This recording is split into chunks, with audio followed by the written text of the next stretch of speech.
We are the last generation to live without artificial intelligence, and the first that must learn to live with it. We've seen both worlds, the analog and the algorithmic. We remember silence. We remember boredom. We remember being present. But now, we live in an age of infinite noise.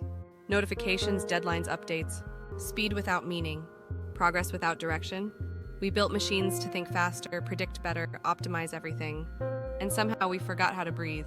We let algorithms decide what we see, what we want, what we feel. We handed over control in the name of comfort, in the name of productivity. But we're not happier. We're not calmer. We're not free. So let's ask the question, what if AI isn't our replacement, but our mirror? What if it simply reveals what we choose to become? What if AI could be a partner, not a master? What if it could write with us, think with us, create with us, heal with us? Not for us, with us. What if AI could give us back the most human things? Time, focus, imagination, empathy. This is not the end of humanity. This is a beginning, a turning point.